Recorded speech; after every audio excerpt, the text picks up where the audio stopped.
Guest of honor, Dr. Randolph Bourne and Mrs. Lynette Murray. Principal, Mrs. Stacia Austin. Guest speaker, Major Michael Boyce, who is also the battalion commander for this division and representing the acting commandant of the Barbados Cadet Corps. Founding members, distinguished guests, ladies and gentlemen, cadets, good afternoon. I am Lieutenant Commander John Walcott, founding member of the legendary No. 4 Cadet Company, and your master of ceremonies for this afternoon's proceedings. And it's really heartwarming to see so many friends this afternoon from way back, and some new ones as well. All with one common thread, the No. 4 Company at Ellerslie. Of course, there are many more of you would have loved to be here in our midst this afternoon, but as you're well aware, we have a silent enemy who is not planning to leave us, it seems, anytime soon in the name of COVID-19. Also, unfortunately, there are some who are very dear to us who are unable to join us in the flesh, but I believe who are here with us in spirit, and they have transitioned to the great beyond. And I look at the spaces in between us, and I wonder. At this time, I invite you to stand and join me in a moment of silence as we acknowledge our fallen comrades. In the names of Maureen Olivia Noel, who transitioned on November 9th, 1992. Maxine Bevel, January 14th, 2004. Trevor Pollard, March 25th, 2004. Roger Horatio Messiah, March 22nd, 2017. Rosalind Smith Croney, July 28th, 2017. And last but not least, our beloved Sergeant Presteen Sobers-Elliott, February 6, 2019. To start the evening off in the correct manner, I would like to invite Ronnie Roberts, pastor and founding member of the No. 4 Company, to lead us in prayer. A blessed good evening to all, and thanks for joining us this evening. No better way we can start this proceeding than looking to the Lord Almighty, who's responsible for us being present here this evening. This is the day the Lord hath made, and the day we shall all rejoice and be glad in it. Let's look to the Lord in prayer. Mighty and gracious Father, we give thanks and praise to your most holy and wonderful name. Dear Lord, as we look upon this occasion, we look at those who were instrumental in the lives as many of us here as young people when we were growing up, who were there to nourish us and to direct us and to help us.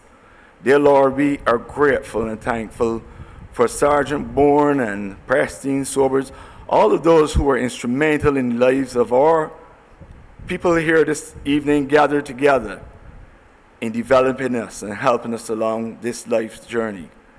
So we want to give you praise this evening for this occasion that is being put together, for all those who would have spent the time and hours to have this event drawn together, and for those who've traveled to be here with us this evening, and for all those who are on island and join with us this evening, even in this occasion as was spoken concerning the COVID situation. But we're delighted to have each and every one here this evening, dear Lord, And we pray that you will lead this event in all that was supposed to be taking place this evening. You will guide and direct all that is said and done. May it bring glory and honor to your name. Amen. At this time, I'm going to invite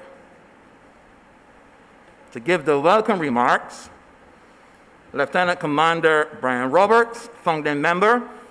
Brian, if you're so kind. Guest of honor, Dr. Randolph Bourne.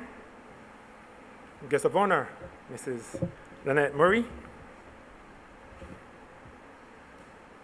Commander of No. 3 Battalion of the Barbados Cadet Corps, and he's also acting on behalf of the acting on behalf of the Commandant of the Cadet Corps, Major Michael Boyce. Distinguished guests, founding members of the No. 4 Company, members of the media, if you have any here, and obviously our representative from the current members of the No. 4 Cadet Company. A warm welcome to everyone. Ladies and gentlemen, good afternoon. It's my pleasure to welcome you to this beautiful V. Udine Bartow Auditorium here at the Ellerslie School. We thank you for joining us on this special occasion as we pay tribute to two of our founding members who spearheaded the establishment of the No Cadet Company here at the then Ellerslie Secondary School back in 1978. Let me first take this opportunity to especially welcome our two honored guests, namely Dr. Bourne, who was instrumental in the formation of the Cadet Company here at Ellerslie and has journeyed a long way from the USA, where he lives, New York, USA, to be with us here today. Dr. Bourne, welcome.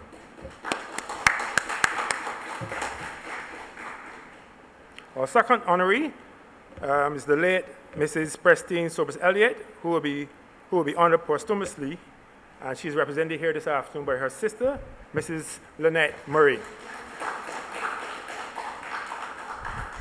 Regrettably, Mrs. Sobers-Elliott widower, Dave Elliott, was unable to attend, but he sent his regards, and he'll be keeping tab on things, and we will send him a copy of the recording, okay? So you won't be left out. It's our pleasure that you could finally join us to celebrate your contributions to the cadets, and by extension, the development of the youth in our societies throughout our country. We look forward to hearing from you both when you deliver your remarks later in the program. Now, in late 2019, a group of 6 of us, along with our longtime friend and mentor, Major Patrick Skeet, who was a former Chief Executive Officer of the Cadets, along with the then Principal of the Ellerslie Secondary School, Lieutenant Colonel Earl Braffett, myself, John, Jasmine, Denise, Caroline, and Anthony Hall, we all came together and conceptualized this event so that we can find a proper way in which we can honor our founding leaders. Now, planning immediately commenced back in 2019 for this event, which was originally slated to be held in 2020, but was unfortunately halted or stopped in our tracks because of the COVID-19 outbreak. Okay? However, we were not fazed by this development, but remained focused on our goal. At least one thing we should have learned from COVID is that there are many things that we don't have control over. And therefore, you should remember not to stress yourselves, but rather learn how to adapt to our changing environment. We certainly adapted by continuing the planning virtually using the Zoom technology and waiting for the opportune time to execute once the COVID situation had improved and the restrictions were relaxed a bit to allow us to do this event. So we're happy that we are here and we can actually execute it today. And it's very timely because, as you would have heard on the news today, the numbers seem to be going back up. So you never know, we will very well have some more restrictions coming, so we get this out the way, thank God. Okay? We're indeed happy that you're all here today to participate in this historic event. We cannot have pulled it off without the hard work and dedication of Lieutenant Colonel Braffett, Major Patrick Skeet, who unfortunately could not attend today too, and the team, the planning team that I just mentioned to you earlier. All right? I also wish to thank the current principal, Mrs. Stacey Austin, and her staff here at the Ellerslie School for their wonderful support in helping us to use the facilities and also to helping us in getting everything ready for this evening's event. So we're very thankful, Madam Principal. Okay. We also want to say thanks for our sponsors, our many sponsors, who generously donated to assist us in being able to meet the costs of putting on an event like this. Now, in terms of cadetting, there were many benefits of being a cadet. Some often see it as a lot of shouting, but it's not all shouting, I can assure you, all right? During our first year as cadets, we would have done a lot of foot drill, synchronized movements, a lot of teamwork. We teach a lot of teamwork and discipline, but also we rely heavily on the support of the No.4 Cadet Company, who introduced us to the regular cadetting curriculum, which include things like map reading, first aid, field craft, weapons training. So all those things were introduced to us as a new company by the Cadet Company, and that was led and supported by Major Skeet, who at that time was a cadet officer in charge of the company at Commonwealth, and he came over and assisted us in helping develop us in our various cadetting skills. So we're very grateful for that support from the No.4 Company. In addition to our regular cadet curriculum, we enrolled in the Duke of Edinburgh Award Scheme, which provided more opportunities for the cadets to be involved in wholesome character-building activities. I remember us being involved in hikes around Barbados, camping outdoors in the rural areas across the country, learning about firefighting techniques with the Barbados Fire Service, etc. These activities taught us survival skills, teamwork, and fostered lasting memories and friendships among us. We thoroughly enjoyed these moments, which provided good life learning attributes. Now, our stints in the cadets prepared us well for life's journey and laid the foundation for successful military and civilian careers. It was an honor and privilege to serve in the cadets, and I'm sure we all remain very thankful and proud to having been part of a legacy here at Ellerslie and the cadet history of Barbados. Now, some of the main activities for this evening would include things like remarks from some of our key speakers, which will tell you a bit more about the company, about the cadets, and about our history. We also have some presentations that we made by Dr. Bourne to the founding members, and also a presentation we made to the cadets, to the current cadets, okay? And then we're gonna wrap up with the featured address by Major Boyce, and then the final feature event, which is outside here, the unveiling of the plaque to honor our two honorees, okay? I hope everyone will enjoy this short and brief program as we reflect and give recognition to those who made sacrifices for the greater good of others.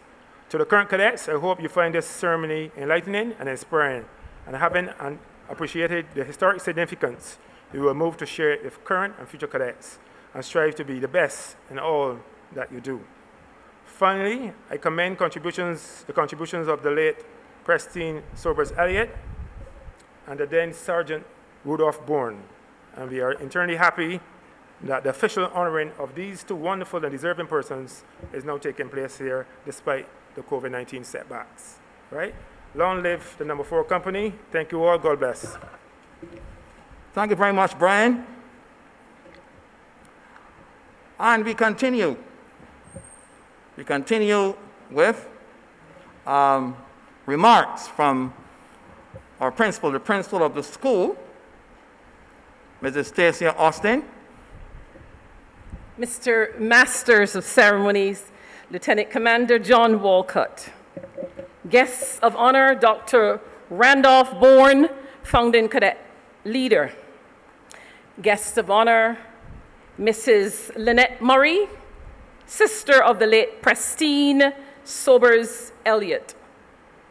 Representative for the commandant, acting of the Barbados Cadet Corps, the Northern Zone Commander, the principal of the Dighton Griffith Secondary School, and our featured speaker, Major Michael Boyce, Deputy Chairman of the Board of Management of the Ellerslie School, Mr. Sean Clark, former CEO of the Barbados Cadet Corps and mentor to the founding cadets, Major Patrick Skeet, officer in charge of the No.4 Cadet Company of the Ellerslie School, Lieutenant Commander Rita Evans, distinguished guests, founding members, members of the media, current members of the No. 4 Cadet Company, a blessed good afternoon to you, and welcome to the warm auditorium of the Ellerslie School. It is indeed good to see you all. And you will excuse me for not putting back on the glasses, because if I put them on, I'll see you fine, but I can't read a thing on this paper. Therefore, the glasses sit beside me, and I speak to you blindly. It is an honor for me to be here this evening as Mr. Brian, I've forgotten your surname. As Mr. Roberts would have made his contribution, I'm one of those persons who's not a cadet fan. However, I recognize, acknowledge, and appreciate the role that the cadets do play. Major, you won't hurt me after. He's my colleague, so I can do that to him. My task is simply to provide a brief history of the birth and the commencement of the establishment of the No. 4 Cadet Company. And I want to express my appreciation and thanks to Major Patrick Skeet, who would have witnessed the passing out parade in 1978, and who was also the training officer in the camp which the cadets would have attended during the summer of 1979 at the former U.S. Navy base, and that was in St. Lucie. He would have also worked very closely with Sergeant Randolph Bourne and Sergeant Presteen Sobers in the early years of the development of the No. 4 Company. Now, I am not one who is usually nervous when you have to speak, because as my colleague Major Boyce would know, we speak to sometimes 9, sometimes 1,000 students. However, when I'm dealing with so many military people, it makes me a little unnerved. So therefore, you will excuse me if I appear a bit rushed this afternoon, because the sooner I get from up here, the sooner I will be able, to relax. The No. 4 Cadet Company was established on Sunday, 23rd of July, 1978, with a parade held at St. Anne's Fort Garrison, St. Michael. The parents of the cadets were invited, and the cadets were formed up in physical training wear, which included a white shirt and blue shorts. Am I correct, Major?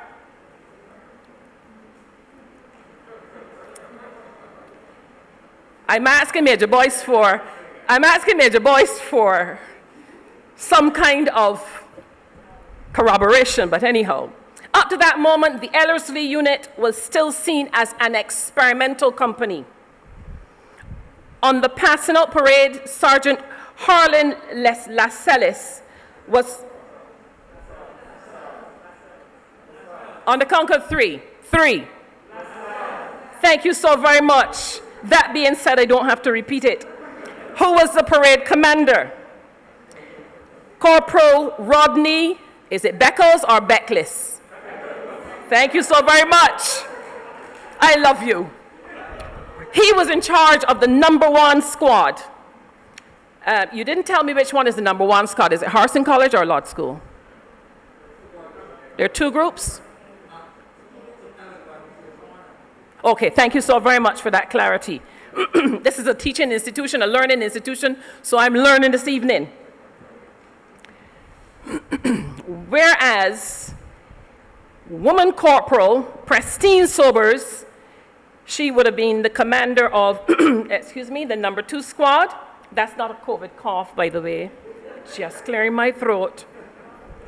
Lance Corporal Randolph Bourne, he would have commanded the No. 3 squad.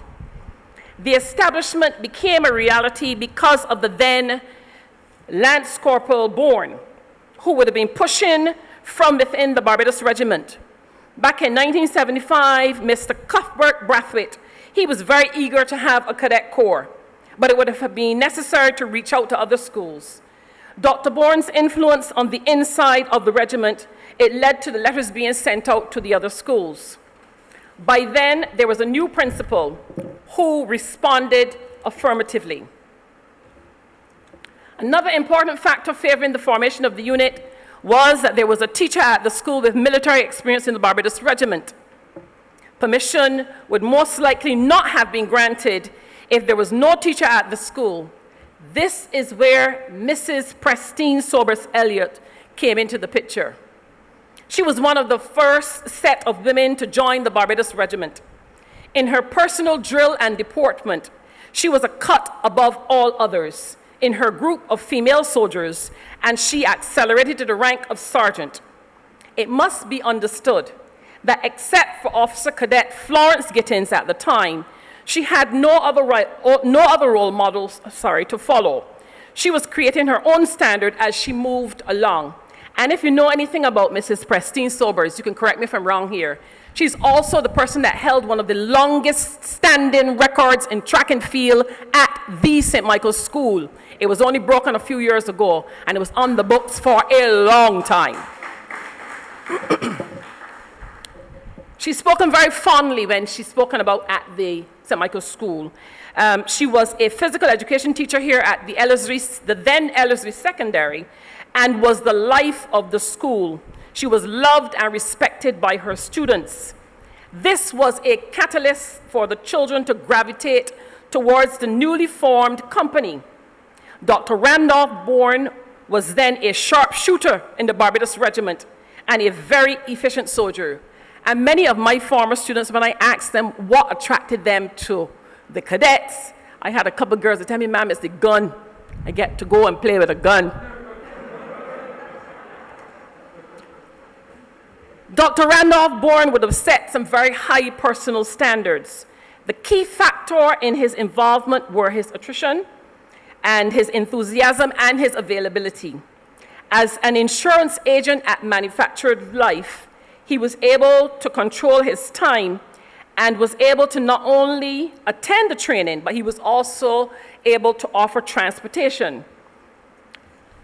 And whether it be of the uniforms or other paraphernalia of the military, he would put them into his car, brave fellow that he was. When the Ellerslie unit eventually got uniforms, they wore the same long pants which the cadet band and the junior cadets wore at the Commonwealth School, and the same stable belt that the band would have worn for ceremonials. No other cadets besides them wore this uniform. However, instead of the boots, they wore shoes. Practical people here at the Ellerslie School, practical people.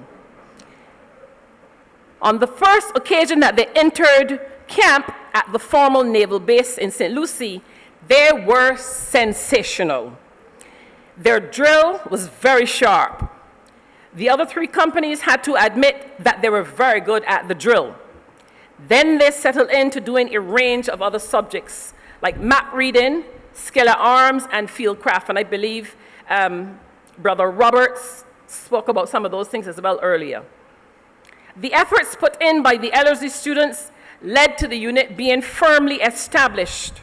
They must be complimented for their enthusiastic response and their drive to put Ellerslie Secondary on the cadetting map.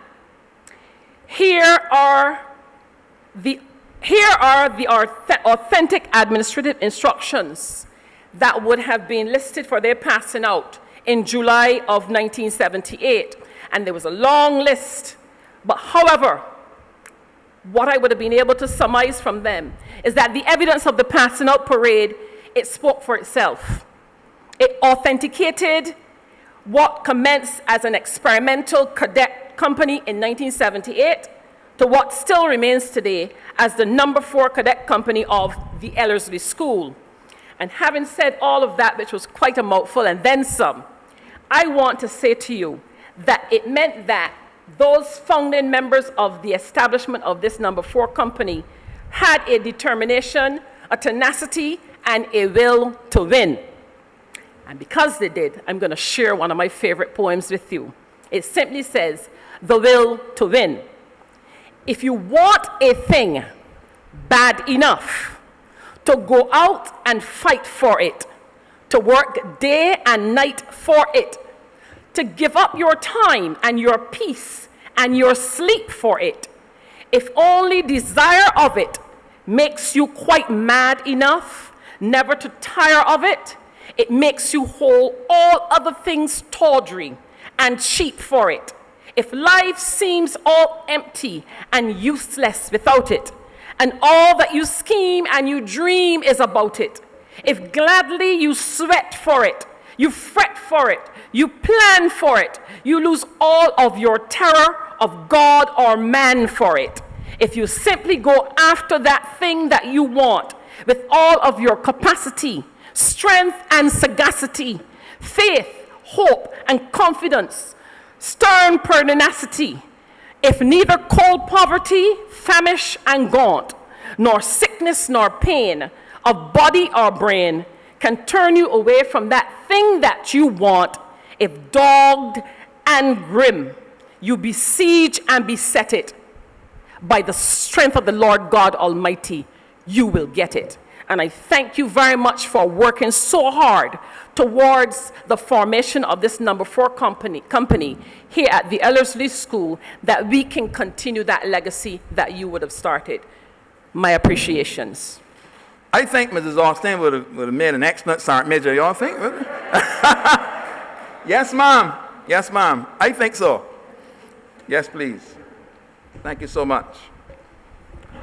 And now we're going to have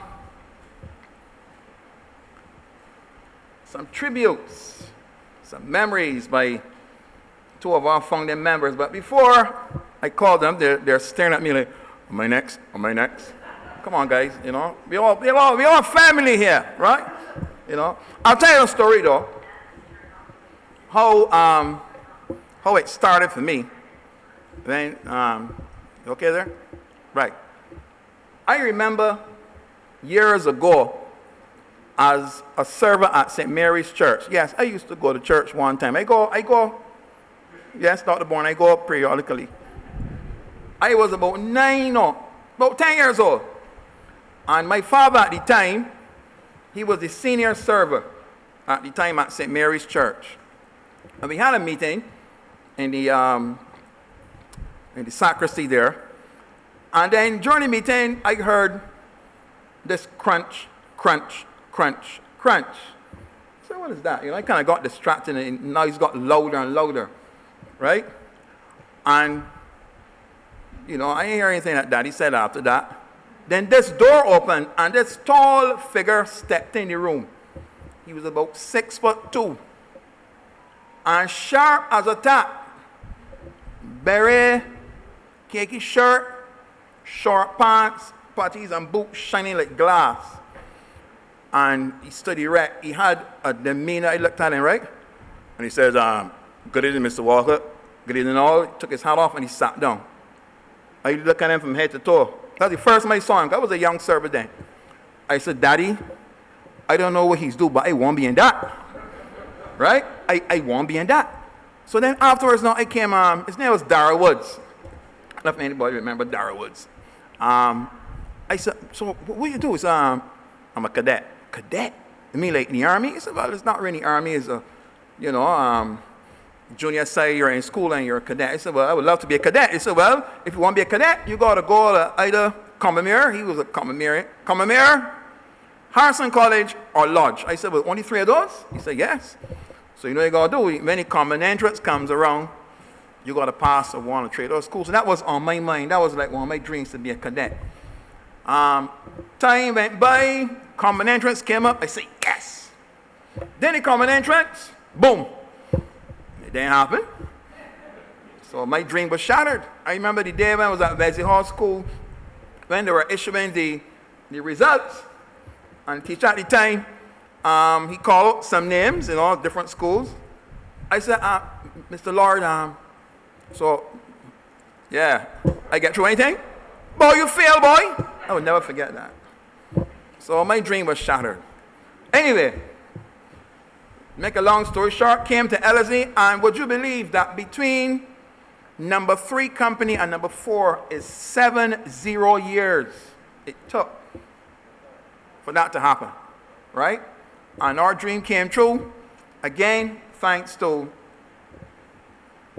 Dr. Bourne here, Presteen Sobers, we had a cadet company.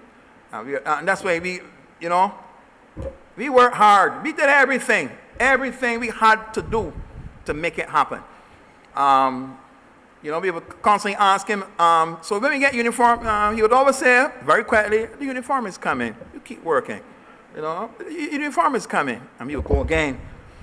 So we get uniform, we pass out parade, the uniform is coming. Take your time. Always, so smooth, you know, Dr. Bourne.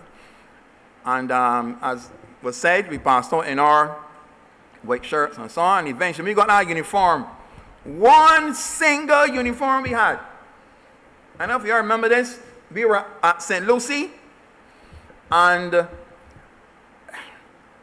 there was a kind of a segregation kind of thing, because first thing that happened is we had to find leaders. So we had people who did basic training, BT, wearing 3 stripes.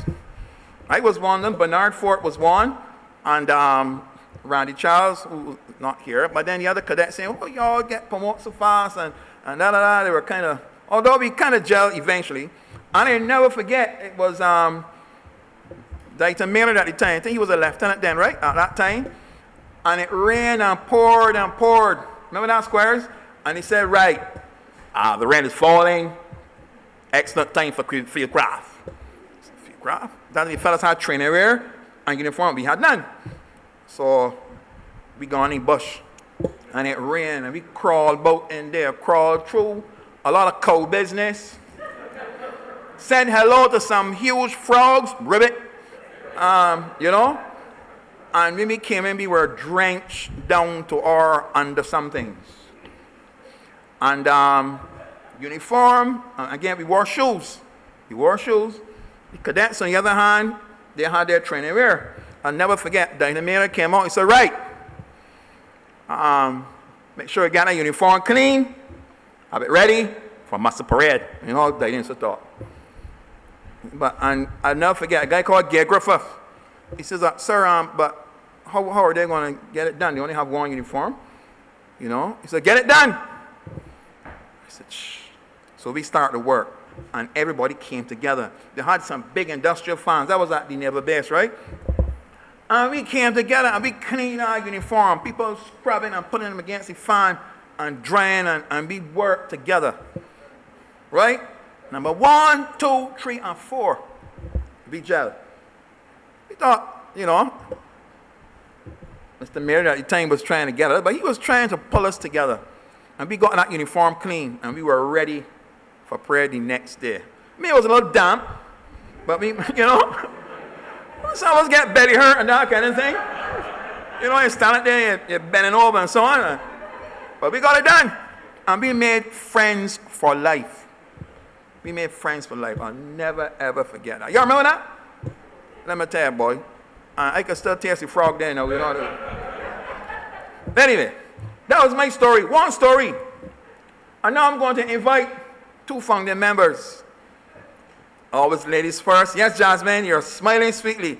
Jasmine Adams, who was sharp as a tack. This young lady here, see her in uniform.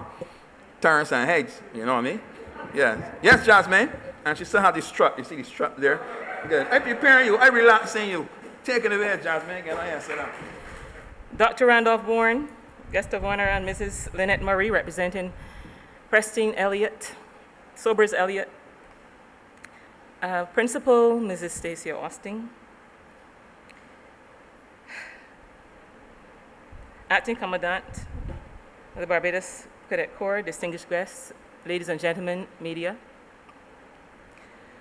I have been tasked with giving a little talk about Ms. Sobers, Presteen Sobers.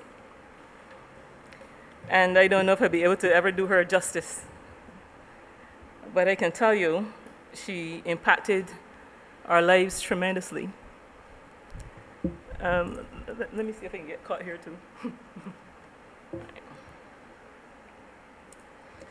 I got up this morning and I Googled her name. And in Googling, I saw at the top her name in blue. She likes to write though. And at the bottom, it said legend. I thought it was really eerie. Actually, right now, I don't know if I go back and Google again, if I'm going to find it, because I was thinking that I was dreaming. That's the honest truth. Legend. And she's connected with who we call ourselves, the Ellerslie legends, you know. And I also saw what came up, one of the first things that came up was her obit. And there were several people who spoke glowingly about her, even a gentleman who had only met her once. I don't know if I'd be able, yes, he said he was impressed by her positive attitude and caring manner, and that was only once that he met her. But what really touched me was this one gentleman. I really forgot to copy the name from another place, and he said that he found her to be a powerful woman, not afraid to pursue any challenge in life. And the major thing that struck me about him is that he said she changed his vision of women in the military. I don't know what his vision was. He didn't say what it was, but we could understand the time and place, gender issues, and a lot of opinions that people would have had and about women and the roles that they should play and that kind of thing. But I want to also relay from her husband the things that he shared with her. And he said she loved everything, everything. Besides being a sportswoman, an officer, and you know, she was a musician and a teacher. Actually, she taught me when I was in second form. But he said that she loved to walk on the frozen lake. And that tells me that, or as I should say, it's a testimony to the character, the person, the woman that she was. To walk on a frozen lake, to me, is a very daring thing, because you don't know where the soft spot is. And in my opinion, I'm sure we all share the same opinion. She was a woman who, as I said, dealt with all the challenges that came her way. She was a gentle soul. Dr. Bourne himself will testify to her selflessness once on in the shooting competition.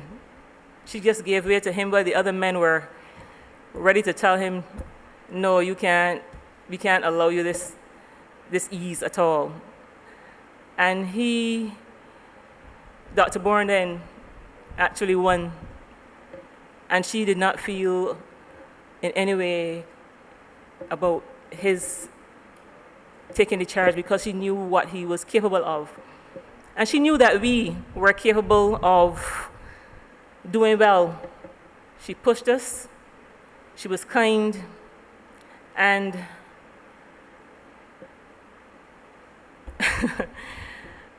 even on the games field, playing rounders, she was in charge of our of PE here at Ellerslie as well. In whatever we did, or wherever we've met her, she was always that person who wanted to help. And I can recall, I really don't remember how old I was, but I had seen her in Whole Town. And she said, Jazzy, how are you doing? I said, well, I'm doing fine. How are you doing? I said, well, she said, where you off to? I said, I'm going home. She said, where you live? She said, well, I'm going to see my sister. No, I think it was Sandpiper? No, down with Sandridge, right. She said, when I got to, she said she was going to give me a ride home. When I got near, I said, well, I can walk up the street, you know, I am good. She said, no, I'm taking you with me, and I'm going to take you home. And it is just like, it is she has always, always, and never backed down in no situation at all. I did not even know that she had liked golf. Her husband said she was doing golf in the summer, and in the winter she was skating.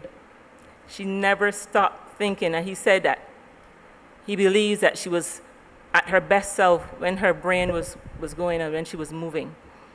And I think a lot of her students could say the same thing. I think John, our Master of Ceremonies, would agree with me that our formative years when we were in second form, especially Randy and myself and John and Anthony, that she represented the kind of person that, and as people tell me that, Jasmine, don't keep quiet, I'm doing some everything, because I feel that your life should be filled every waking moment. And it ties in also with what our motto is here: tempore sapiente uteri. Make wise use of your time. Because I think that when you've done all that you can do, when you're gone from here, we can only speak glowingly of you. Do the best that you can for each and every person. Always have a smile on your face. That's what she was noted for that as well. And I can tell you that our cadet, the No.4 Cadet Company, we've always had, as John said, that unity. Wherever we went, wherever we found each other, we were always a unit tight. And that is what Dr. Bourne, and that is what Sergeant Presteen Sobers-Elliott wanted for us. And it is very significant, too, that she would have touched our lives throughout our journey to this point. And one of the most ironic things that affected me is that when she passed is when I discovered that she was my sister, very close friend. They spent lots of time in Canada together. And I would have come all the way knowing her brother-in-law, worked with him, everything, and we never knew that we were so connected. My sister's name was Maureen Westwick Brathwaite, and she would have known me as Adams all the time, and Maureen as Estwick all the time, and somehow we never discussed family at that level to really see how it seemed as though it was just meant to be. And I can say, No.4 Cadet Company and myself, we all adore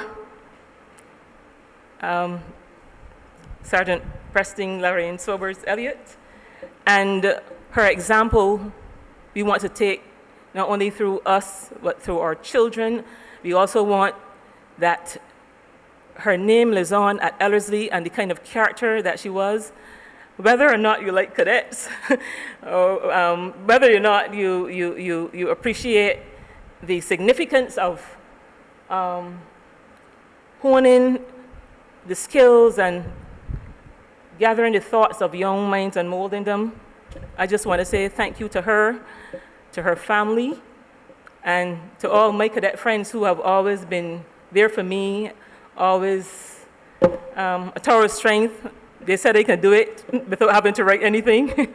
And I really appreciate the fact that I'm here standing as a testimony to the work and the effort that has been done by these two glowing individuals, Dr. Randolph Bourne and Sergeant Presteen Sobers-Elliott. Thank you.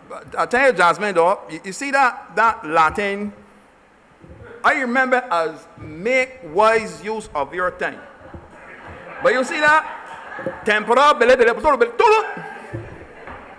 I never learned it. I got flogged for it. Who it was not? I can't remember teaching them. I got stories to tell. But What's that? Wooting. But Jasmine, I like you for that. She was always very meticulous. That's why she was here. Jasmine is a very meticulous lady. You know, wants to get all her ducks in a row. Right? All ducks, same color and everything. Anyway, that's Jasmine. Right. Brother Anthony Hall. You're up next, my brother. Anthony was the tallest man in the school. He used to beat me and pet me and stuff when we were at school. And I'm still very scared of him. Good evening. I was told that we don't have to all repeat the welcomes and the acknowledgements and things like that. So I would say good evening to everyone.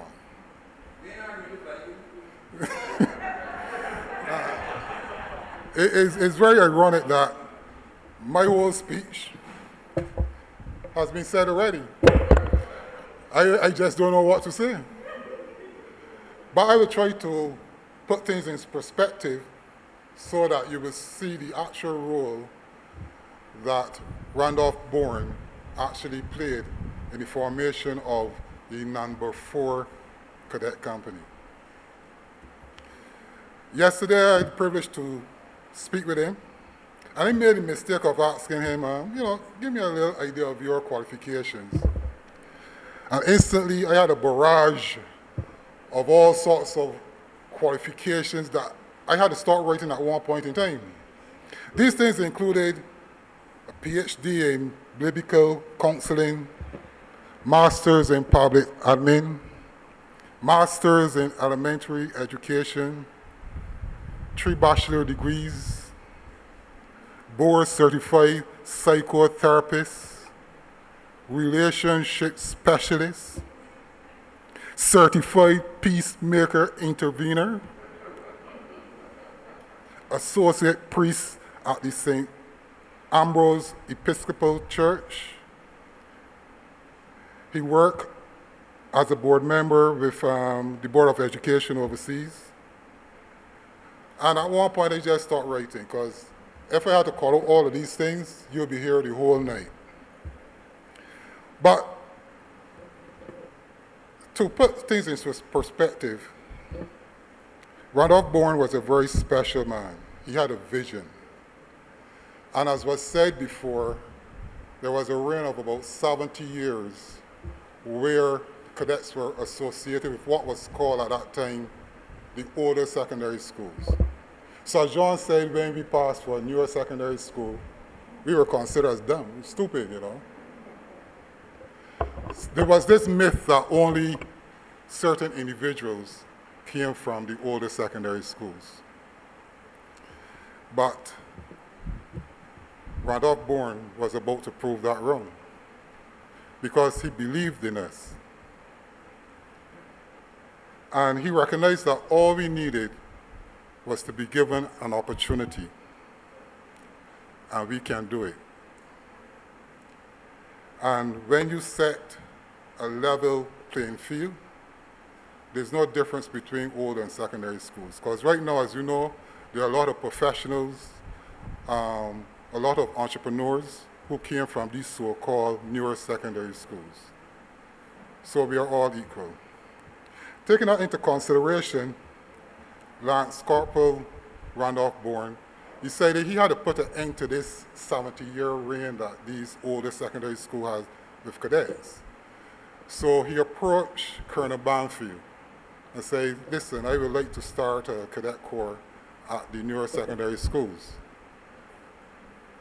Colonel Banfield made a historic decision then. He said, go ahead. What I want you to do is to write letters to the schools and see who would be interested. At that time, our principal was Mr. Trotman, and he immediately accepted that challenge.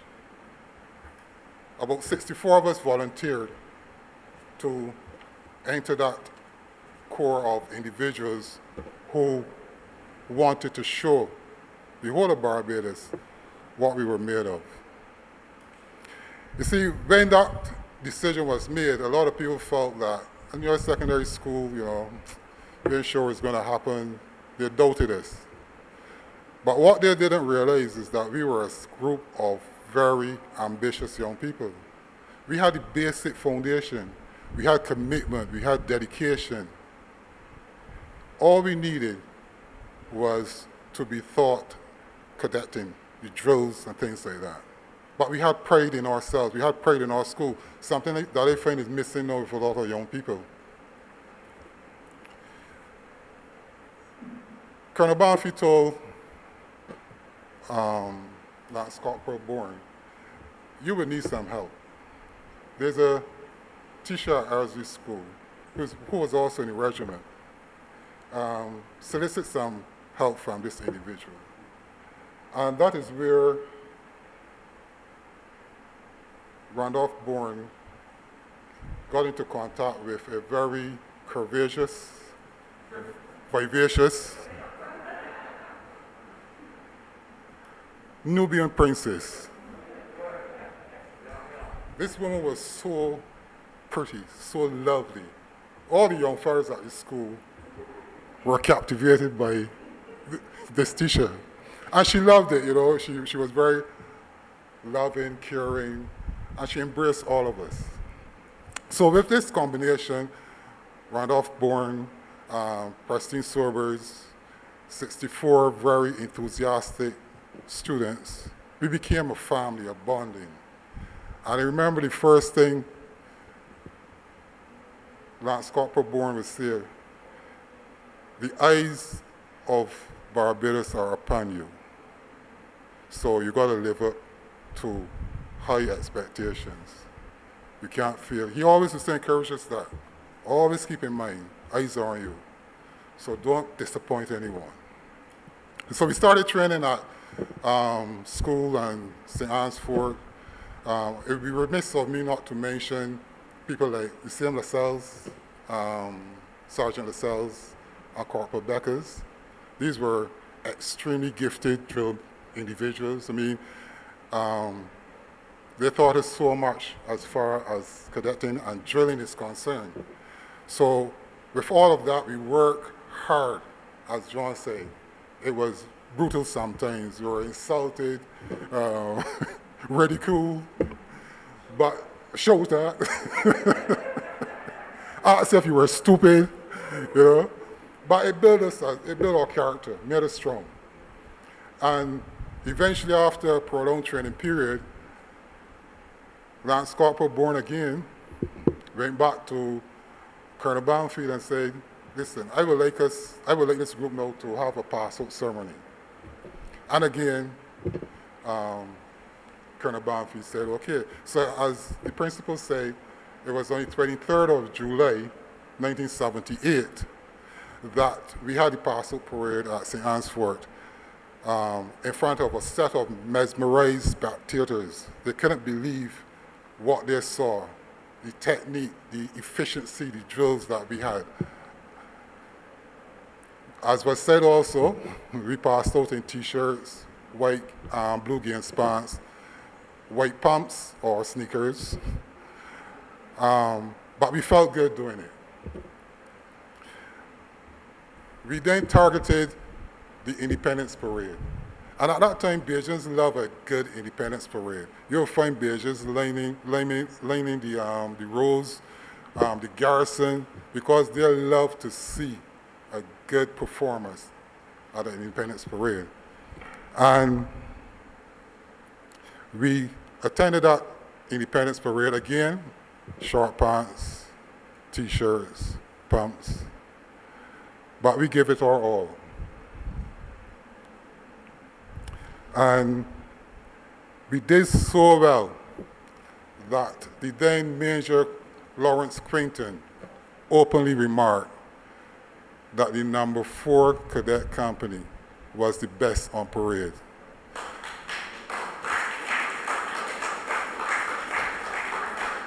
And that drew a tremendous applause from the spectators because they had to agree with it. Today I see people marching and they're throwing their hands in the air like they just don't care.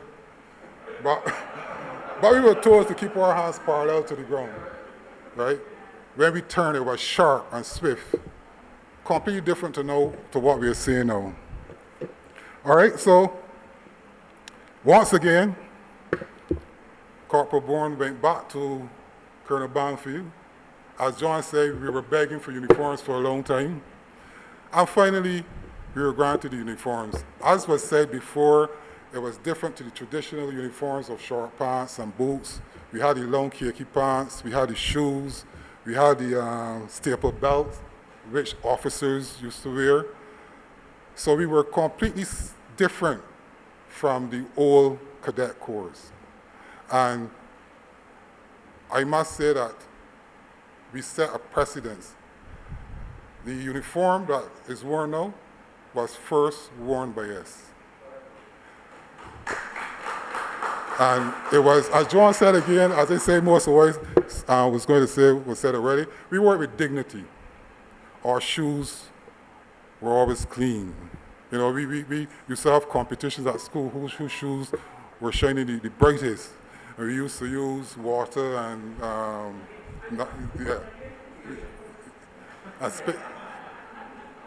you know, our uniforms well pressed, pride in ourselves, pride in our schools, and we had. Once again, Corporal Bourne went back to Colonel Banfield. I guess by this time, Colonel Banfield was saying, "Shh, not you again. What is you want, though?"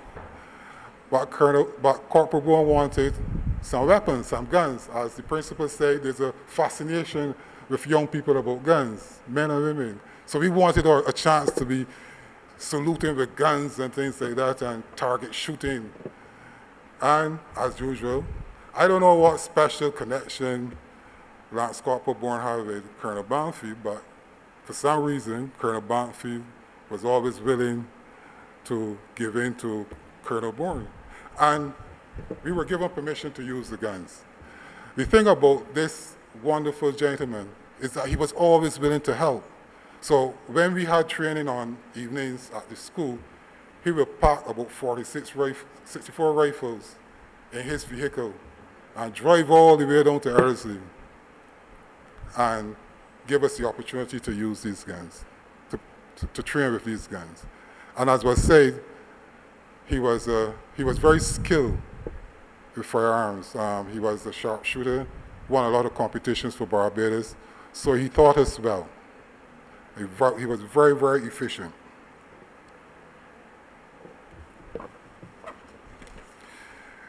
Again, Corporal Bourne never stopped there. He always was pushing us to achieve more, encouraging us to get involved in certain things. And as was said again, he introduced us into the Duke and Annabelle Award Scheme, where we were able to receive the bronze and silver awards in that scheme. And that opened up a whole different gamut of things for us. We were able to go hiking all over Barbados, camping, meeting other cadets and things like that. So it expanded our whole outlook on life and the interrelationships we had with other cadet corps.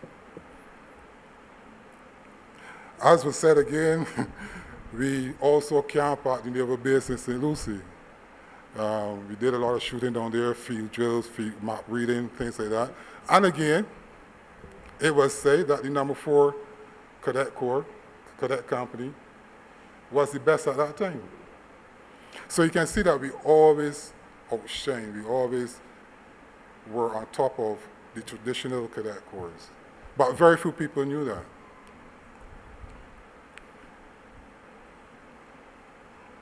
So all I can say is that with the help of this dedicated individual, Randolph Bourne, we were able to accomplish a lot in a short period of time that it took others years to accomplish, because he was always there, pushing us, motivating us. And I always remember his words, "You can do it. The eyes are on you, but you can do it."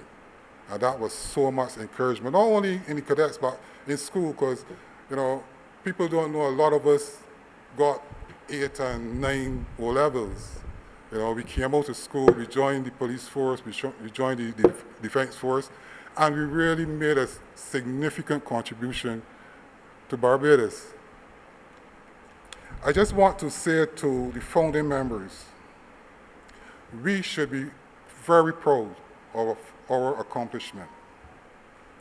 We were given opportunities, and instead of throwing them away, we were successful and excelled in everything that we were given to do.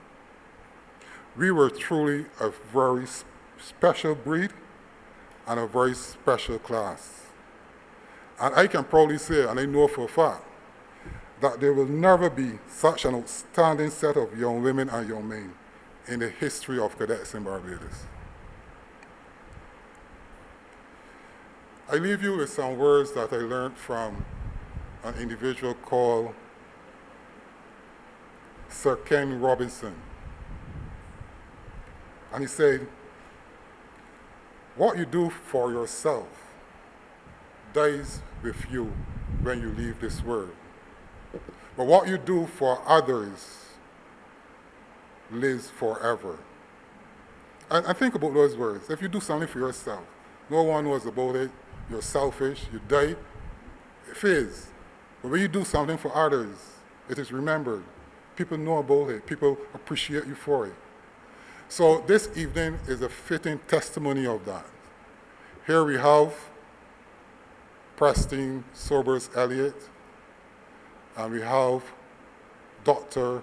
Randolph Bourne, who didn't do things for themselves. They did things for us, for other people. And so this ceremony today is to ensure that what they did for us will live forever. Thank you. You see? 6'5". You know he was already 6 feet when he was in second form? This man here. Still scared of him, actually. Thank you very much, Anthony, for that. Walking in the past there. That was great. And before we have another tribute in song, I'm going to tell you a story. Well, there's an evening for stories. I too was very fond of my form teacher, Sobers. And as he said, she was one of the most beautiful ladies that passed through this country. She was my form teacher. Oh, Lord have mercy. She, you know, the hair cut down low and these hoop earrings, and the lipstick, and the walk. Oh my gosh. I used to answer questions just for her to come in. Ma'am, can you explain? And she would come by and I'd be like, John Walker, yes ma'am. But I always considered the two. Good cop, bad cop. You know, good cop, bad cop. Sergeant Bourne would look at us in this very smooth, suave way. I don't want to see any of y'all in any trouble. Don't get put in detention, all right? But Sergeant Sober, if I catch anyone in detention, it can be me, I wanna. The problem, it so happened that Sergeant Walcott in full uniform. It was a Tuesday morning up there in science lab, and it was a teacher. We used to call him Earthman. I won't say. We used to call him Earthman. Big guy, and he didn't like cadets at all. For some reason, he didn't like me at all. I didn't know why he did. I probably talked too much. But anyway, had on my uniform, feeling good. It was the already sergeant had the red sash, because we wore red sashes at the time.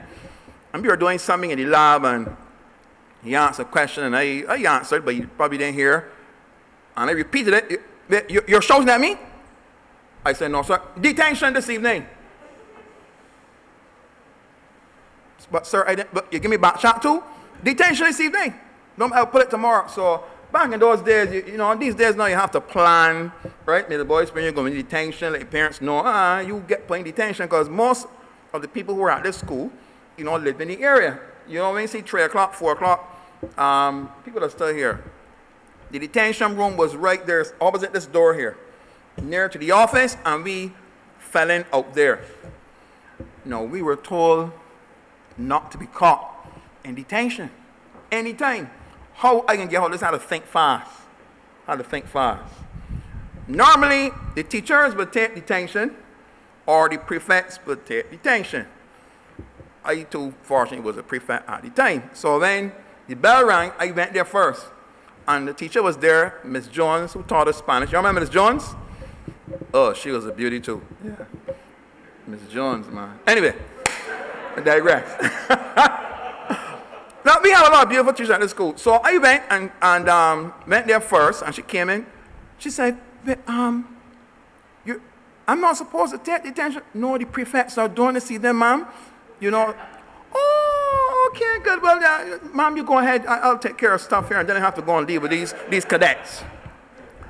And she turned and she went her merry way, right? And I sat there, opened the book, signing my name. And after 10 people said, are we ready? I'm coming there shortly. Y'all going to fall in. Coming there shortly. Right. Well, that time, they're not there yet. And then they said, listen, y'all in detention here. Y'all look like a pretty good bunch. I'm going to let y'all go early. And I dismissed them. I said, make sure everybody named there. I went to detention. But I was not caught in detention. Right? Because I didn't want to feel the wrath of good cop, bad cop. Sergeant Bourne would look at you and he would look at you with a smile on his face, so something coming, and Sergeant Sobers would tear the bark off of you. So the next day I went, and Earthman, I see you went to detention. Yes, sir, and I do apologize. I learned my lesson, and that was it. So I was not to be caught in detention. Anyway, that's my story. I have a young cadet here. Don't try that here. Right. It's not going to work. Mrs. Austin here is ready. So, you got to try something else. So now we're going to invite to offer tribute in song Charles Bellamy, who at the time was our CQMS, Company Quartermaster Sergeant. The very first. Charles Bellamy, and he's going to lead us in song. Take it away, Charles Bellamy. Good evening, everyone. I couldn't wait to be in the cadets. In fact, I was probably ahead of the cadets. So, in my last year, Ellerslie, Adrian, and I, who sitting at the back, we were in the Barbados Regiment. We were the only 2 people at school and that served in the Barbados Regiment, which was the reserve of the Barbados Defense Force. And then subsequently, we had the cadets, and I worked with them while serving in the Barbados Defense Force. So I would have served in the Barbados Defense Force from about 1977 to enough years, 26 years or something like that. Anyhow, the song that I will render this evening is a song called Ave Maria. It's a pretty easy song that I trust you like it and enjoy it.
right. I never knew that Charles has such a wonderful voice. Did you? Did you?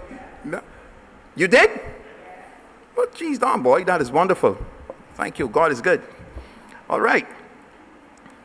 At this time, we have a presentation of a trophy.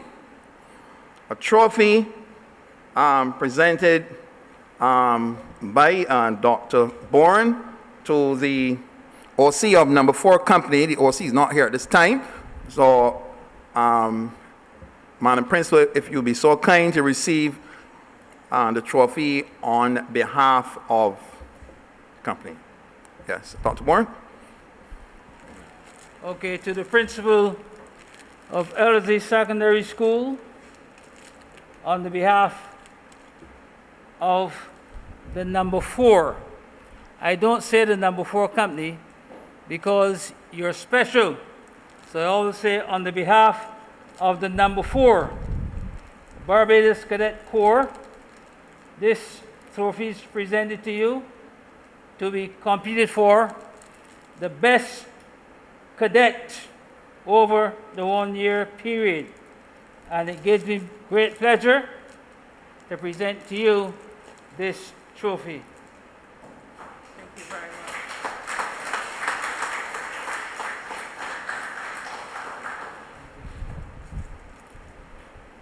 And let me just say, on behalf of the Ellerslie family, Dr. Bourne, I want to express our appreciation and our thanks for the job that you would have done in ensuring that this has become a company that is still going. And your role is nothing to be taken lightly. You were quite pioneerish and you were quite pivotal in the foresight that you had for the Ellerslie family. So thank you so very much. And at this time, we'll have the presentation of coins to the founding members.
And now, I guess it's only fitting we'll have remarks following those presentations. And first, we'd like to invite back on stage Mrs. Lynette Murray, who will speak on behalf of her sister, the late Mrs. Presteen Sobers-Elliott.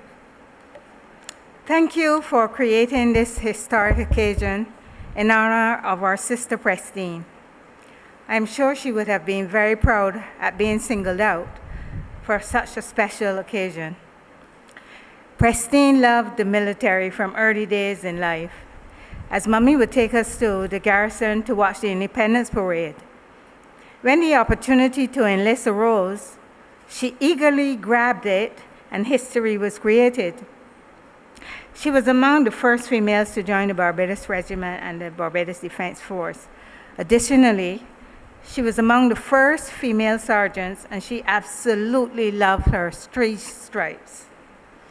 As a teacher, Presteen saw her role as doing more than passing on education.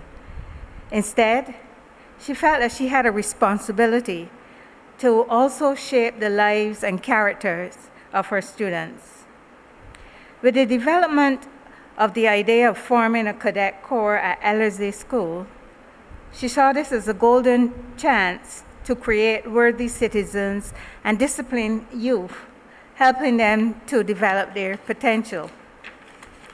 My family and I would like to think that she succeeded in positively impacting the lives of those young students. She was very proud of her cadets. In 2018, on her trip home, she said to me, "Lynette, whatever you're planning, don't forget my cadets." What a wonderful evening we all had, taking photographs, reminiscing, laughing, hugging, not knowing that she was saying her final goodbyes. Let me congratulate the Ellerslie Secondary School for its continued success in developing its cadet company. On behalf of our family, we wish to thank you for this great opportunity. In closing, let me convey Dave's, Presteen's husband, appreciation and gratitude, and his regret for his inability to be present here today. I thank you. And now, Dr. Randolph Bourne. Thank you very much. I should say Commander Walcott. It's indeed a great joy and a privilege to stand before you this evening to not give a few remarks, but to help set the history of the establishment of Ellerslie Cadet in place. I know much has been said already, and perhaps the ground has been covered and saturated with everything that transpired during the establishment of the No. 4 Company. But I will be remiss this evening, unlike the Apostle Paul among men, most miserable, if I do not recognize three individuals who were instrumental and supportive in giving me the amber light and then the green light, and never press the button stop for the red light to come on. That is, first of all, the late first Chief of Staff of the Barbados Regiment Defense Force, Colonel Leonard Banfield, the then principal of Ellerslie Secondary School, Mr. Chapman, and most of all, my good friend and colleague, and almost like a sister, the late Presteen Sobers. I promise you I will not be long, because most of you have covered areas of the development of the number 4. I don't say the number 4 company. I say the number 4 because they're special, and I didn't want to link them with the number 1, the number 2, and the number 3. You didn't hear what I said, right? I didn't want to link them with the number 1, Lodge Secondary School, the number 2, Harrison College, and the number 3, Combermere School. So I usually say the number 4. And I take pride and joy in saying the number 4. And I shall continue to say the number 4. And hopefully, shortly, you will have a written narrative to be published on the establishment of the number 4 company. I did not rush it through because I know it was coming here, and there are lots of other things I needed to help set, and listen to me carefully again, help set the history of the extension of cadets in Barbados straight. Since the latter part of 1903 to the early part of 1904, when cadets were started at Lodge School, then Harrison College and Combermere, it took more than 60 years for a young man to come along and see the need to extend cadetting to all secondary schools, and to see the need for all youth in Barbados to be exposed to cadetting. Cadetting was a class company where only the elite secondary schools were privy to cadetting. And for years I battled with the why cadets are not at other schools. It haunted me for years. And having spent 3 years in theological school in Trinidad, when I returned, I approached the chief of staff and said to him, "Excuse me, sir, I was only a lance corporal." But somehow, he always addressed me as Mr. or Bourne. I said, "Excuse me, sir, I have an idea that I wish to pass by you." He says, "What it is?"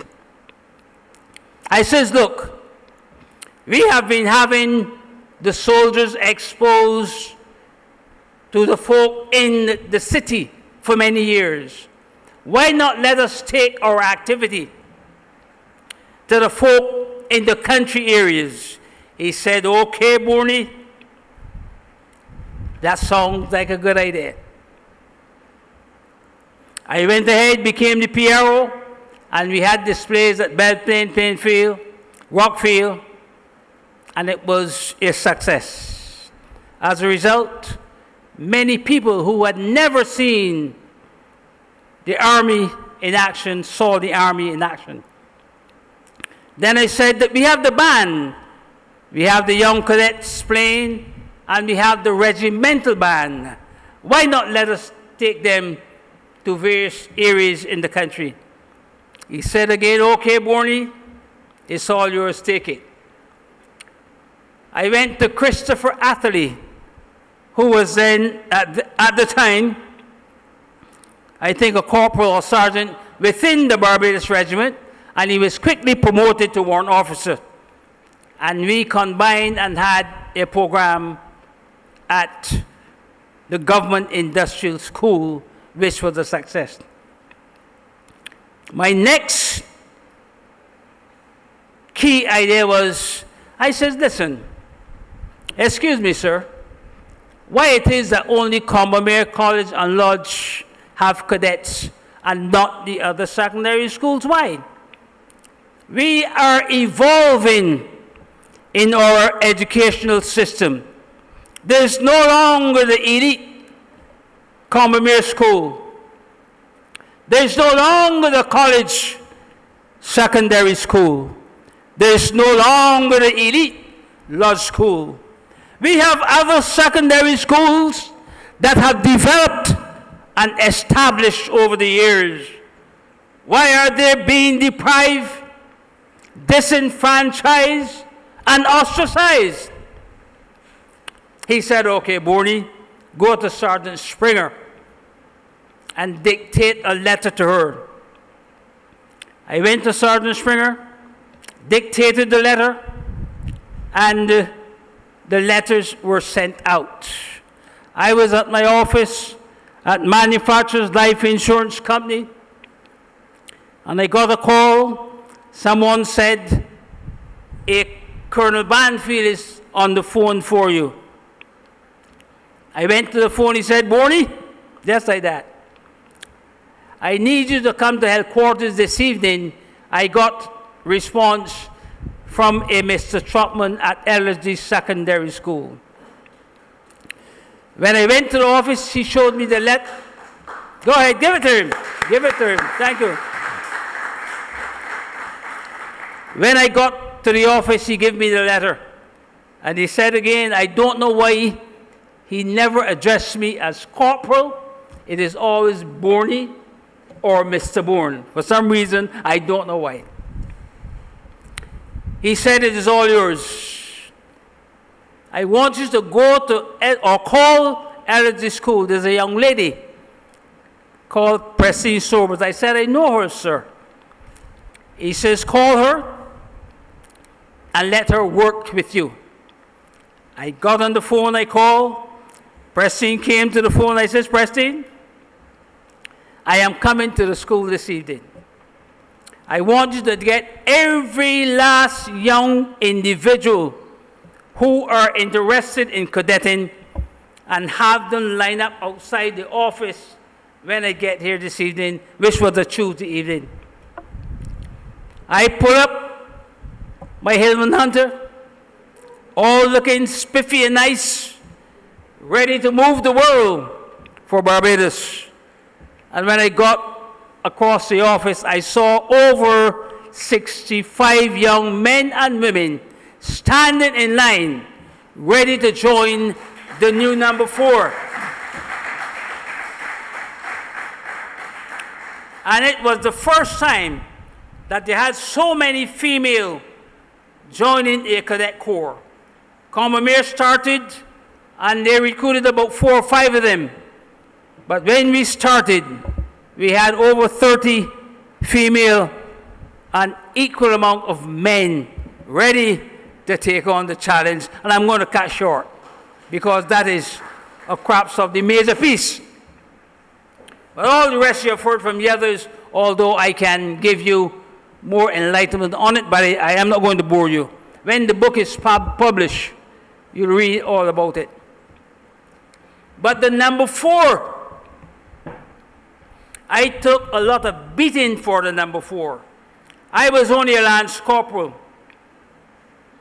Under the age of 30. And those senior men in the army were among themselves questioning, who is Lance Corporal Bourne to be thinking of starting a cadet company? Who does he think he is? But they did not know that the Chief of Staff had given me the green light to get the cadet going, and that is all I need. By this time now, I forgot that I had one stripe on my hand.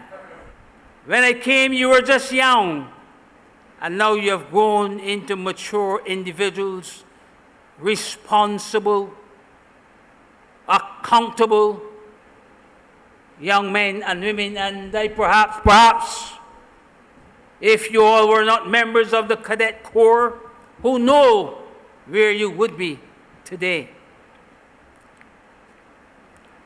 But when we started to train,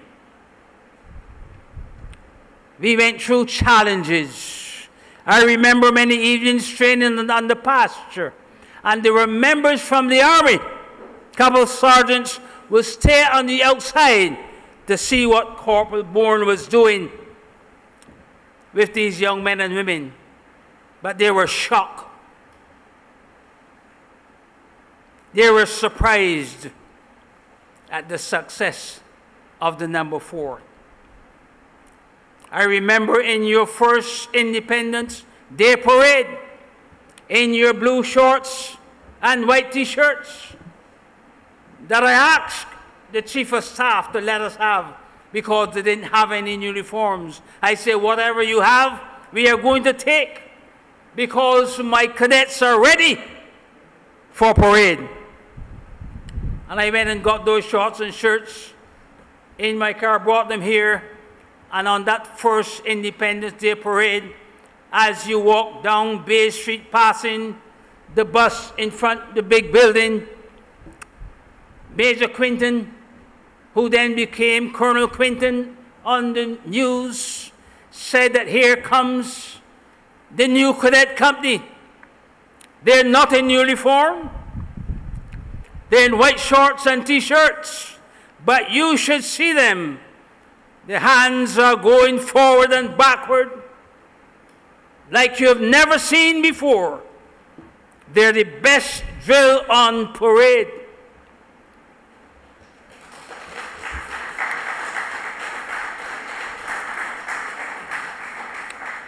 When we got over that and camped at St. Lucie, among those that looked down on the No. 4, they could not believe that this was the No. 4 company from Ellerslie Secondary School. When I handed over the cadets to Lieutenant Skeet at the time, the Chief of Staff said openly, he said, I cannot promise you all anything, but what I can promise you, that when we start to wear the new uniform, that Ellerslie would be the first to wear the new cadet uniform. I said, sir, we have outgrown the PT. We need some uniform. They didn't have any boots. He said, go to the armory and get Mr. Agard to give you all of the long pants you have, all of the shirts, and all of the shoes. He said, I don't have enough belts, but there's a roll of that staple belt. Let him give you the roll. Take it to Ellerslie. Fit them in it, cut it, let them try it on. And they will be the first to wear the new cadet uniform and the first to wear the new cadet beret and the badge crest. And so said, so done. We had the most cadets that did the BT and AP training. The most ever to take the Duke of Edinburgh Award training. And every step of the way I saw the pride that emanated out of every last cadet that came out of Ellerslie School. They wore that new uniform with pride. They marched with pride. I don't think they really remembered at the time that they were from Ellerslie. I think all they knew that they were members of the Barbados Cadet Corps.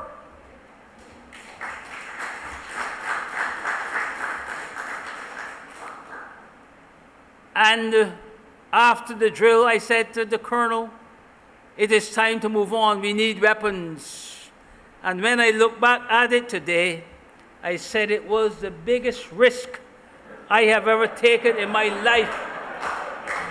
The biggest risk I have ever taken in my life. A little old helmet.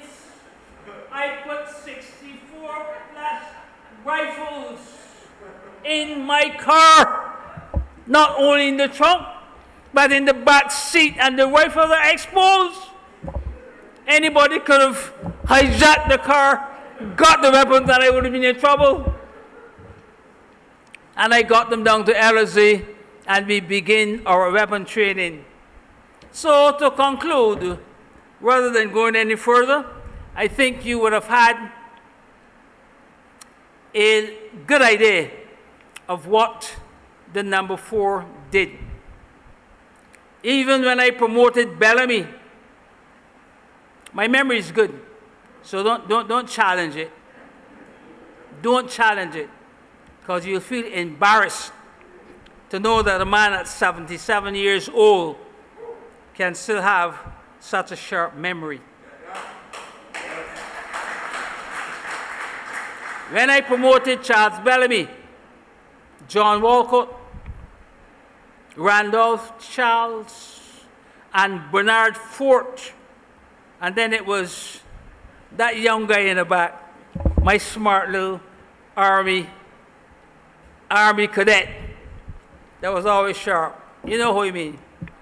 The sergeant, even the former chief of staff challenged the promotion.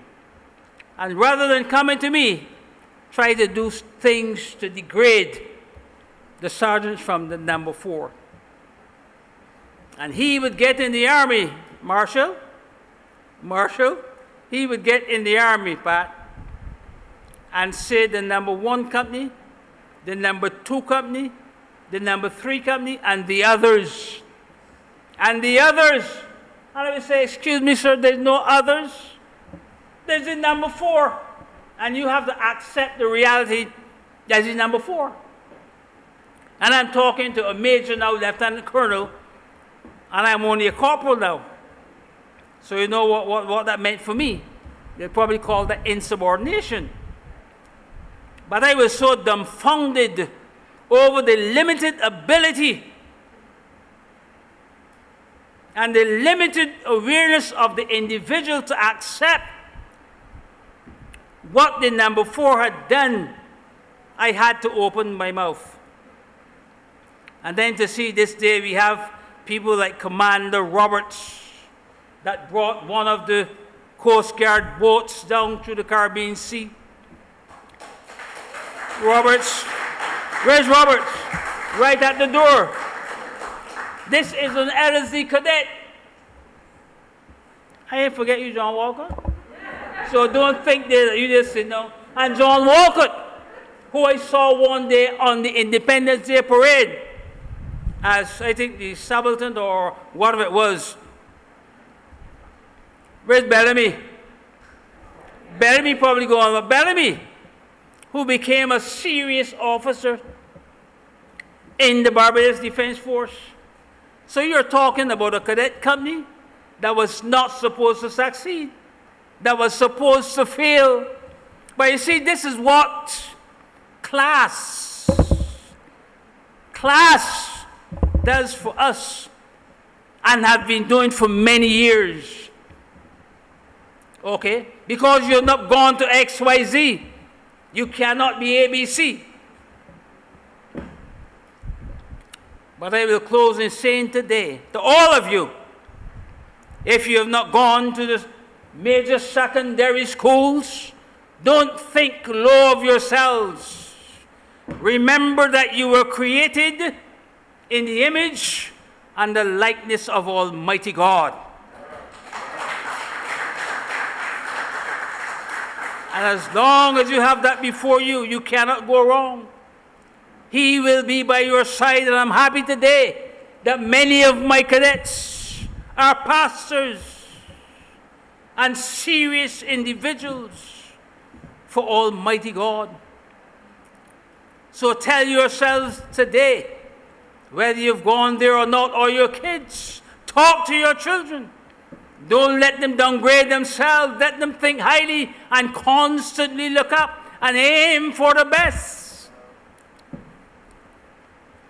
I said I'm going to close with this one now that will probably shock you. I did not go to secondary school in Barbados. I chose to go to technical training. But after coming back from the West Indian School of Theology, the former Speaker of the House, Ishmael Ruitt, saw something in me, and he invited me to the Institute and paid for me to do my O-levels. And I got back 6 O-levels in 1 year. 6 in 1 year. And he had a big picture of myself in the school. Sure enough, I went to New York, went into Harvard University Divinity School, Brooklyn College, Metropolitan College of New York, the College of New Rochelle, United Christian College, and you name it. But I'm just saying to say that because you've not gone in to those so-called, but the playing field is level now. You see, playing field is level. You can still achieve and make it by the grace of Almighty God. So number four, hail to you, congratulations, and I hope that from this day forward, that those from the founding members of the number 4 will continue to keep the light and the torch burning, that you will regenerate interest within the youngsters in the school. And I ask you to help me put this historical narrative in the proper perspective. But if you have not sent me your account, please do so. I'm not going to rush it. I'm going to wait until I get everything so the history will be properly recorded. Thank you to the principal for allowing this to happen today. It was to happen last September 22nd, but because of COVID. And I'm standing to you as a man that have survived COVID. I spent 2 weeks in the hospital, 30 days on oxygen, lungs collapsing. They didn't have any answer, no medicine, but the God of my salvation.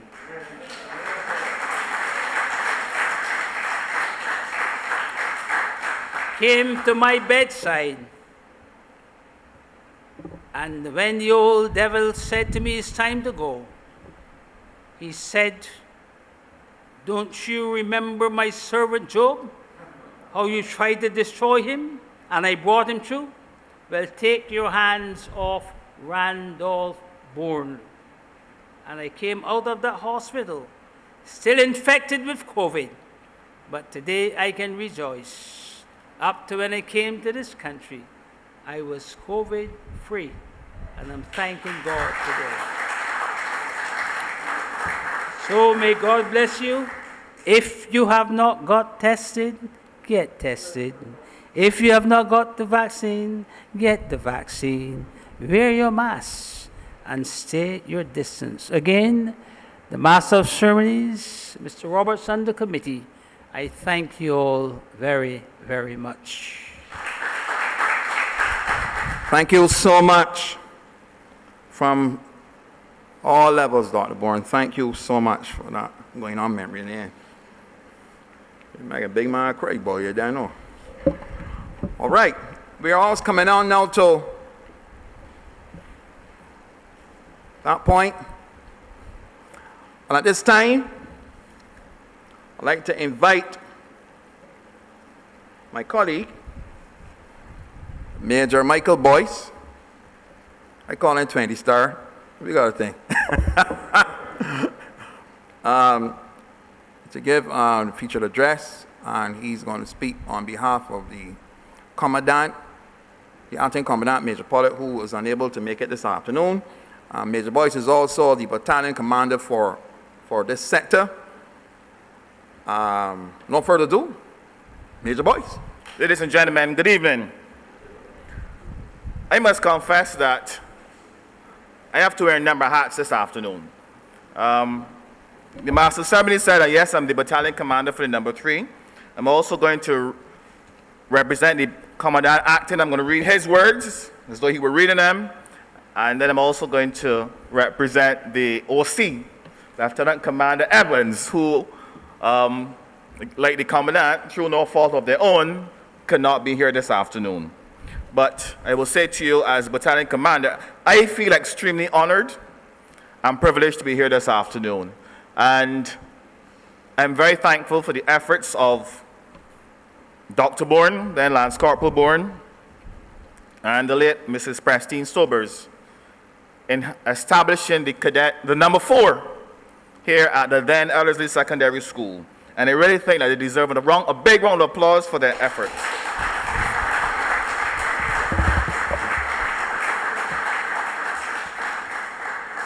And now, on behalf of the Commandant Acting, I say to you, it is indeed a great honor to be asked to deliver this address on this special and August occasion. I remember when I was at school in the 1970s, hearing about the expansion of the Cadet Corps into other secondary schools in the island. Although I attended one of the older grammar schools, as they were called at the time, it was not one of the 3 that boasted of having cadet companies. I also remember seeing the cadets in their short pants walking in step in a former open bus stand in Fairchild Street and being impressed by the bearing. And I will say to you, young man, today, a cadet from today, this is Major Boyce, I'm interjecting here. I will be paid careful attention to all the former cadets as they came on stage to receive their coin of honor. Even before Commander Walcott said that, I don't remember the gentleman's name, but he was a sergeant. When I watched him walking up there, I mean, all the others have seen it before, but especially in him, I could tell that he was made of that ilk. He was definitely one keen on drill. So I encourage you, young man, to spread the word to the others to do the same. After leaving school, I obtained my first job as a teacher. And by that time, the expansion had started. There was a cadet company at the school at which I was attached. As fate would have it, I was having a conversation with one of my colleagues who had recently joined the staff of the cadets. And I was impressed with the impact they appeared to have on the school. During that discussion, he indicated that the Barbados Defense Force needed persons to work with the Cadet Corps, and I could come with him and submit an application.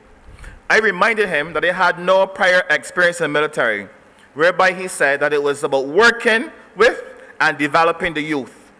Plus, with his prior cadet training, he would help me with the military skills component. I remember well our first day of residential training back in 1986, when the instructors gave us a baptism of fire that one of the participants withdrew from the course before the conclusion of that day. My colleague came to me rather timidly that evening after training, apologizing, and he said to me, "I didn't expect that it would be this rough, and I'm sorry." I told him, "Don't worry, I am green, but I'm going to make it." He said, "Well, Paul, I'm going to be here for you. But why am I telling you about me? This occasion is about the founder members of the Ellerslie School Cadet Unit. Well, Mr. Master of Ceremonies, honorees, ladies and gentlemen, I, in capacity of Major Paulette, I'm here because of the founding member of this unit.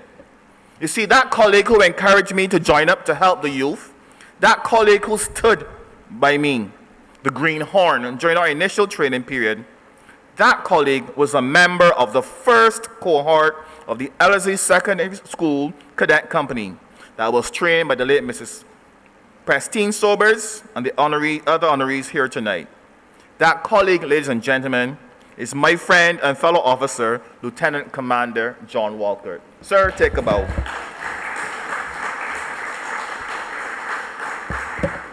When John encouraged me to join, it was not about being in the military. It was about helping to develop the youth through the use of the military model. This has been the model on which the Cadet Corps has operated from the time of its conception back in 1904. It was back then that, as we heard this afternoon before, that according to records of the Lodge School, that Captain Radcliffe Hall, who was a member of the Barbados Volunteer Force, was tasked with developing a program to instill some discipline in the boys of the school. He was assigned this task by the headmaster, Mr. O.D. Emptage, as there were no prefects or monitors within the school. From this, we can pretty much clearly deduce that the cadet company was introduced not as a form of punishment, but as a method of bringing organization and some level of authority to students within the school system. The military model was seen then as the most appropriate model, and this has continued to serve us to this day. But what is important to note is that the person who organized and developed this program, which evolved into the Barbados Cadet Corps, although a member of the Barbados Volunteer Force, was first and foremost a teacher. One could say that was his love for working with children and seeing them develop to their true potential is what caused the program to flourish. So much so that the program evolved into such an extent that it eventually was introduced to other schools in the island, with Harrison College and Combermere. This love of working with children, and of course the love for military, is what was the driving force behind the early trainers of this group of young, eager cadets at the then Ellerslie Secondary School. You see, there was a teacher at the school with military experience in the Barbados Regiment. This physical education teacher was reported to be, quote-unquote, the life of the school, and was well loved and respected by students. This teacher was none other than Mrs. Presteen Sobers-Elliott. Working with children takes a special bond, a special dedication, because it brings a special kind of challenge. To be able to encourage a child to be responsible and to operate almost to the level of an adult while still being a child takes a phenomenal breed of person. And I will interject here again as Major Boyson say, to join the Cadet Corps, it takes a phenomenal breed of person. I've always told my cadets that it takes a special person to join a cadet and to join the cadets and to be a cadet. This phenomenal breed can be seen in the persons that are being honored today. They took up the mantle and stayed the course through the choppy waters of the expansion of the Corps in 1974. These volunteers gave up their time to assist the youth. To the present officers who are working with the Cadet Corps to this day, in the tradition of Captain Radcliffe Hall. The task is never easy, but to produce silver or gold, a fiery furnace is required. Pounding and polishing is required to bring the shine, and oh, what a shine it is. The goldsmith feels the heat and the sweat. He overlooks the calluses and formed from the hard work of molding his creations, and does his best to conceal the emotions when the finished product is admired by all and sundry. Such is the same with the goldsmiths of the Barbados Cadet Corps, working not to bring glory to themselves, but for the products they turn out. We need to keep this tradition going. For over 100 years, the Barbados Cadet Corps has been maintained by those volunteers who were driven by their love for seeing our children develop to their fullest potential. It all starts with a love for developing our youth, to be able to push them to the limits and beyond, to help them to believe in themselves, whereby they can achieve their goals through our guiding hands, and in the end, they would be able to say, yes, I did it.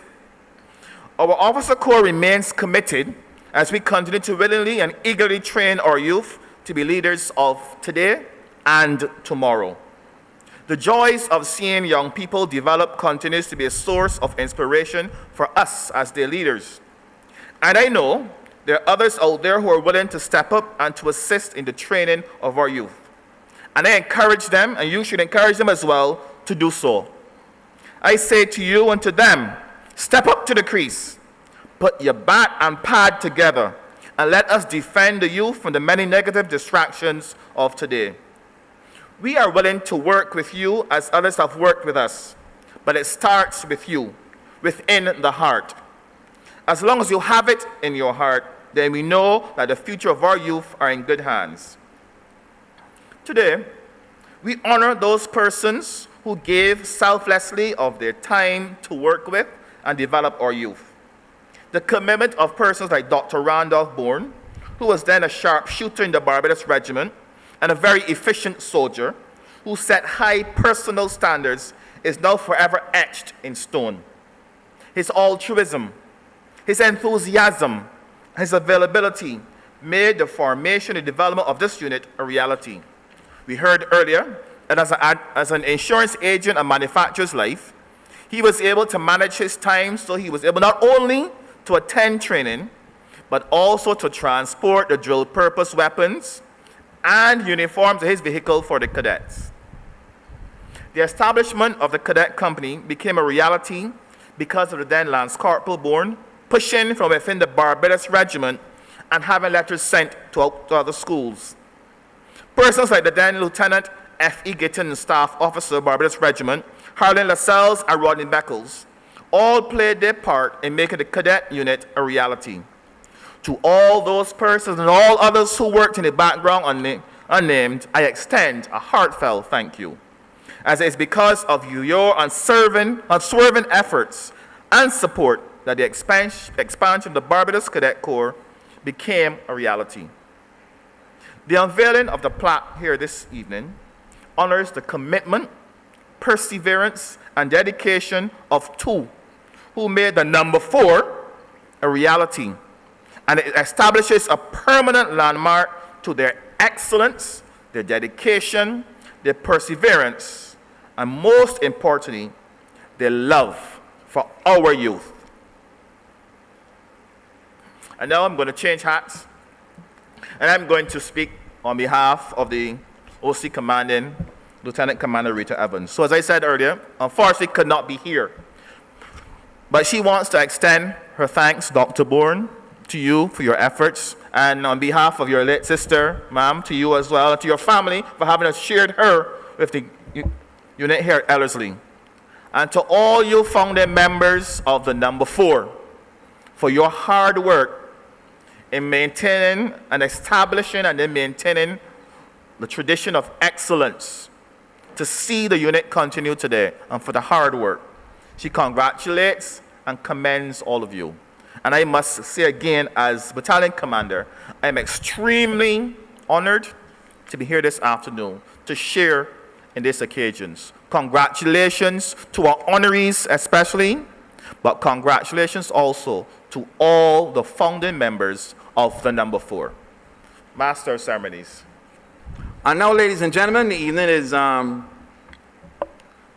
coming. We now move to the time when we unveil our plaque. Okay, let's all up to the Lord in prayer. My Father, we give thanks certainly for this day, this special occasion that we all enjoy here together, dear Lord. We look upon this revealing of this plaque here now, dear Lord, as a memorial, something that was embedded in our hearts many years ago, and those who were willing to put all on the line for it. We think of Lance Corporal Bourne. We think of Presteen Sobers. We also think about Harlan Lascelles and also Corporal Beckles. Those were the ones who were instrumental in the beginning and the driving force behind it. I also want to mention Bernard as well. Bernard Ford. I look to him as a father always in these cadets. I'm sure the company look up to him as well. So dear Lord, with those in mind, dear Lord, and all of us, for those past, present, and even future to come, that this plaque will be a memory for all to look upon and glory. We ask none other than in the name of our Lord Jesus Christ our Lord. Amen. There we go. Round of applause. Isn't that lovely? I want to thank everybody who is here at this prestigious occasion. It's long in coming, but I'm really proud that we finally gotten to this stage where we can honor those who deserve the honor in creating the number 4 cadets at the Ellerslie Secondary School. I want to thank the principal, Mrs. Stacy Austin, and her staff. I also want to thank the chairman, the deputy chairman, Mr. Sean Clark, Dr. Randolph Bourne, honoree, and in honor of Sergeant Presteen Sobers-Elliott, Mrs. Lynette Marie, who stepped in for her beloved sister, and we really, really appreciate that. The last time we met, we really had a good time here in the hall honoring Presteen. I'm really sorry that her husband couldn't make it as well. He's another person that during the short space of time that we met him, we really warmed up to him, and I'm sure most of us fell in love with him as well. So I want to honor him as well for having the time that he spent with Presteen and enjoyed being her husband. We also want to honor those who contributed to this occasion and acknowledge the contributions made by Sagicor Life Inc., who was our main sponsor, again, the Ellerslie School, Field Tech, for the unveiling curtains. Those were very, very lovely curtains, I must say. Ian Jagader, who is the videographer, and I'm sure we will see his wonderful work at the end of this. Mindful Designs, Chantel Clark, who is also a past Ellerslie student, really proud of her for the flyers and programs and covers that she did. In his absence, Major Patrick Skeet, our beloved Major Skeet, who helped to form the committee and really got us going last year, except for the interruptions of COVID, who put a bit of spoke in our wheel, but we were able to achieve it anyway. Founding members, all of you, we so love each other. I'm sure we know that. We really love each other, and I'm really happy to see all of you here. A lot of you we haven't seen for a long time, but whenever we do, it is as if we never left each other. I really would say that. The planning committee, who met and got everything organized, Melbourne Apartments, Power Technologies Caribbean Limited, Parts Plus Inc., OSI Computer Store, Wing Kwong Restaurant. And now getting to the media, CBC, Nation News, Rico Moore, who's the photographer, Barbados Today, The Advocate News. Service providers were Headstones Are Us, they contributed the plaque, Blades Trophies, the trophies for the cadets, Bajan Buffet, who's providing us with the refreshments, and Petals Paradise, who did this lovely decor that we can see here. It's really, really, really beautiful. So again, thanks to everyone for attending this prestigious occasion. We know Bernard Fort, who flew in. I'm really, really proud to see him. He made the effort to be here.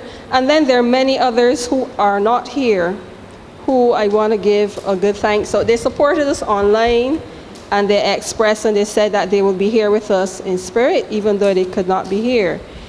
But there are two other persons that I would like to thank in their absence, because they really made a good contribution to us, especially when it came to the Duke of Edinburgh Award Scheme, and that is Major David Clark. He took us on many, many hikes all around the island, literally taught us Barbados, so I want to honor him. He's now dealing with the COVID-19 outbreak that we have, the pandemic, and I'm very proud of him and those efforts as well. And I want to say a good heart thanks to the late Richard Goddard. I remember him on our very first hike. We slept down at Goddard's in Fontebelle at his place, and we rose early in the morning, did the train tracks, and we traveled all the way through Paragon, Harry Smith's old house. We camped some places. We also went through Pico Tenerife. We really, really had a good time as a cadet corps. And so for his contribution in getting us our Duke of Edinburgh Awards, I remember Sir Alexander Abel Smith coming here and awarding us at the Queen's College, site by the ministry. That was so long ago. And so I want to thank everybody again for being here and enjoy the refreshments and just have a good chat with each other. Okay, thank you.